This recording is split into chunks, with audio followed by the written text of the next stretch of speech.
oscillator and how we can use it in a couple of ways to generate trading signals. Hello, I'm David Jones. Welcome back to this latest video in my series with Trading 212, looking at technical analysis and charting.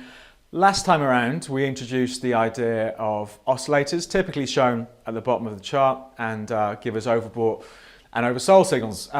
Today, we're going to look at something in a bit more depth. We're going to look at the RSI, the Relative Strength Index. It's been around since the late 70s, so it's probably one of the more established oscillators.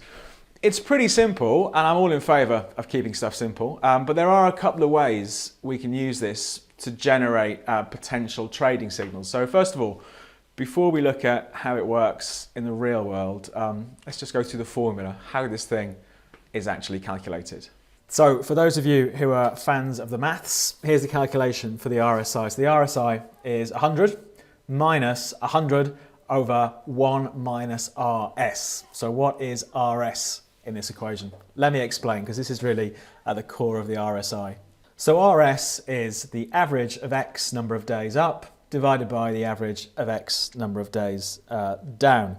So to put that into plain language, let's say we're using a 10-day RSI. So it looks at, over the last 10 days, how many days did the market finish up? And it adds the total points gained on those up days and divides it by 10. So we have an average of the points gained when the market went up. And of course, the inverse applies down here. If out of the last 10 days, the market went down for 4 of them, the number of points lost in those 4 days are added up and divided by 10, and we end up with an average. Okay, and once this gets plotted on the chart, we always have a value between 0 and 100%. So there's the formula for the RSI. You don't need to remember it. There's not going to be a test at the end. Most software will just produce this and put this on the chart automatically. But let's have a look, first of all, how it works in the real world. On a real market, looking at just the overbought, oversold signals and how good or how bad they might have been. So let's start with a nice clean chart. We've got pound US dollar zero spread, daily candlestick. Each candlestick represents a day's worth of trading, nothing else on the chart. Let's add our RSI. So we access the RSI from the indicators tab up here. We can click down, we can choose oscillators and scroll down and pick Relative Strength Index, but it's also in the most popular because it is one of the most popular. Click on Relative Strength Index. Here we go. So it defaults to the textbook version, 14-day RSI. Me, I like a 10-day RSI because it's 2 weeks. We can change the overbought, oversold areas. For now, let's stick with the textbook, 70 and 30%. Click on Confirm, and the RSI gets plotted on our chart. Let's just stretch that up. So traditionally, with the RSI, we always have a value between 0 and 100%. Anything above 70%, so above this line here, the market is said to be overbought. Anything below 30%, so down here, the market is said to be oversold. So when the RSI stretches into overbought, like just up here, pound US dollar, back at the end of November was the last overbought signal, it's a suggestion that maybe the strength has gone a little bit too far. And if we jump back to some of the oversold signals, probably the best, the truest one we had was down here. It's suggesting that maybe the market has gone down too far and is due a bounce back. It's not perfect, like all these indicators. None of them are perfect, but it gives us a way of taking the temperature of the market. Now, if I change this to an hourly chart, my RSI is still there, of course, but now, rather than looking at the last 10 days, it's looking at the last 10 hours of price. So we have a much choppier RSI. Okay, so obviously if you change the period of the chart, you're going to get different signals because you're looking at different price data. Let's go back to a daily chart for now. So at the moment, at the time of recording this, the RSI was pretty much in the middle, trading around the 55% mark. Okay, but it's at the extremes if we're using overbought, oversold, where people will be looking for the RSI to try and confirm maybe what their reading of the chart or the news or the fundamentals is telling them. So looking to sell when the market or when the RSI approaches overbought, and then looking to buy when it approaches or dips into oversold is one strategy. But because markets do move around, obviously, you do get quite a few overbought, oversold signals, and they're maybe not as reliable as another way of using the RSI, and that's looking at the idea of divergence. Don't forget, the RSI is just a calculation based on what the market's been doing. It's not some magic formula. So it's based on what's going on in the market. Broadly speaking, it will follow the market.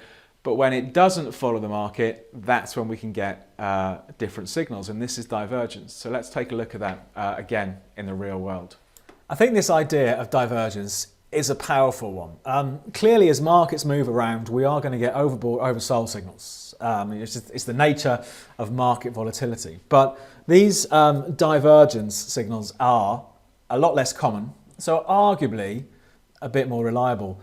The best example I can see here, they don't happen that often, like I say, but let's go back in time to June.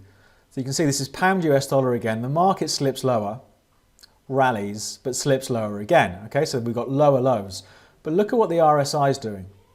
Hits a low, market bounces back, drags the RSI up, hits a low again, but we've got higher lows. So this is a suggestion, true as it turned out, that maybe this weakness is running out of steam. So this is known as bullish divergence. Let me see if I can find an example of bearish divergence. So I flipped this chart to dollar yen now. So dollar yen, zero spread, again a daily chart, again 10-day RSI. So we have the usual overbought, oversold, and so it goes on. It's not worked too badly. The last oversold signals were down here for dollar yen, third week in November.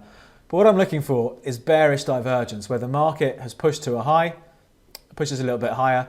Look what the RSI is doing. So the RSI blips briefly into overbought, market sells off, drags the RSI lower, but the RSI pushes higher. No, sorry, the market pushes higher, and the RSI, look, we've got our lower high. So that's a suggestion that maybe the strength is running out of steam. And again, in this case, it worked pretty well. So it's where the market pushes out to fresh highs for the up move, but the RSI doesn't follow it. That's our bearish divergence setup.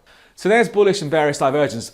That personally is my favorite way of using the RSI. These signals don't occur very often, so you have to be a little bit patient, which is a problem, I think, for a lot of us. But it does give us, I think, some obvious levels if we're following these signals to put the stops in. I mean, let's talk about that, because this is all about using these to trade. It's not using them academically. We want to have an idea, well, where should we get in and where should we get out?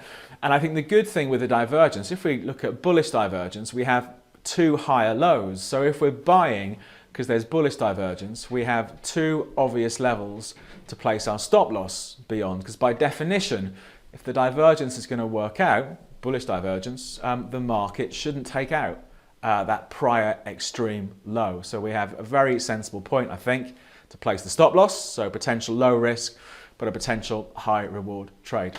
So that's the RSI. It is the most simple one, I think, out there when it comes to oscillators. We'll look at a few more in the weeks to come. But there is no perfect system. There's no magic system that's right all the time. So I think the RSI is as good an oscillator as any of them, particularly if you're looking at this idea of divergence, because it does filter out, I think, so many of just the normal choppy signals. But try it out, see what you think. If you have any comments or questions, leave us a message in the comments down below. We do read them all. If you like the video, click on the thumbs up. And as usual, if it's the first time you've seen this, we do lots of different videos on gold, oil, foreign exchange pairs, breaking through all the jargon in financial markets, all this sort of stuff. So regular videos on a weekly basis. If you're not subscribed, click on the subscribe button there and you'll get notified when our next video gets uploaded. But for this week, from me, David Jones, and Trading 212, we'll leave it there, and I hope you have a good trading week.